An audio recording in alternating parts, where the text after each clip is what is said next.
जय श्री राधे कृष्ण। आइए आज हम पूरी भक्ति भाव से श्रवण करते हैं अधिक मास यानी पुरुषोत्तम मास महात्म्य के 20वें अध्याय की परम पावन कथा।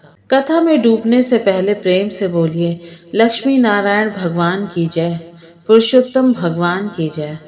श्री सूत जी महाराज कहते हैं, हे ऋषियों, जब महर्षि वाल्मीकि राजा दृढ़धनवा को उनके पूर्व जन्म का सारा वृतांत सुनाकर पाप नाशनी सरयू नदी की ओर चले गए, तब राजा का हृदय ग्लानि और वैराग्य से भर गया। वे सोचने लगे कि धिक्कार है मेरे इस जीवन को। पूर्व जन्म में अनजाने में पुरुषोत्तम मास का व्रत करने से मुझे यह वैभवशाली राजपाट मिला, लेकिन इस जन्म में राजा बनकर मैं अंधा हो गया और वासनाओं के जाल में फंसकर उस परम कृपालु भगवान श्री हरि को ही भूल गया। राजा दृढ़धनवा अपनी सुध-बुध खो बैठे। उन्होंने तुरंत अपनी पटरानी को बुलाया और महर्षि वाल्मीकि द्वारा कही गई सारी बातें बताई।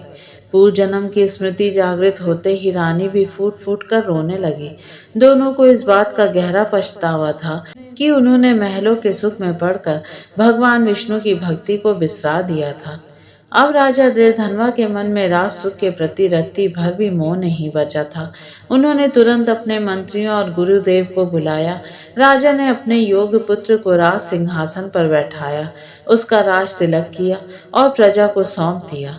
मंत्रियों और प्रजा ने राजा से बहुत मिन्नतें की कि वे महल छोड़कर ना जाएं, लेकिन राजा दृढ़धनवा ने कहा, यह संसार क्षणभंगुर है। जिसने पुरुषोत्तम भगवान का आश्रय नहीं लिया उसका जीवन व्यर्थ है। अब मेरा बाकी जीवन केवल प्रभु की तपस्या के लिए है। राजा दृढ़धनवा अपनी पटरानी के साथ रेशमी वस्त्र और राजसी आभूषणों को त्याग कर साधारण वत्कल वस्त्र पहनकर घने जंगलों की ओर चल दिए।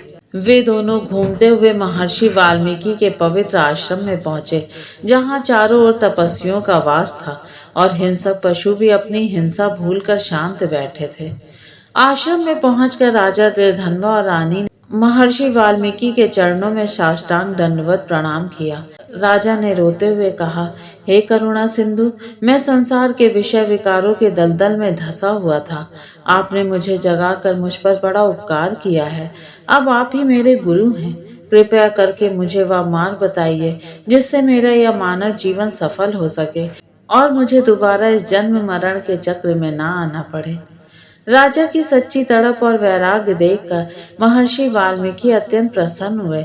उन्होंने राजा को सांत्वना देते हुए कहा, हे राजन, घबराओ मत। नारायण के मार्ग पर जो एक कदम भी बढ़ाता है, प्रभु उसका हाथ थाम लेते हैं। अब तुम इसी वन में रहकर भगवान पुरुषोत्तम की आराधना करो।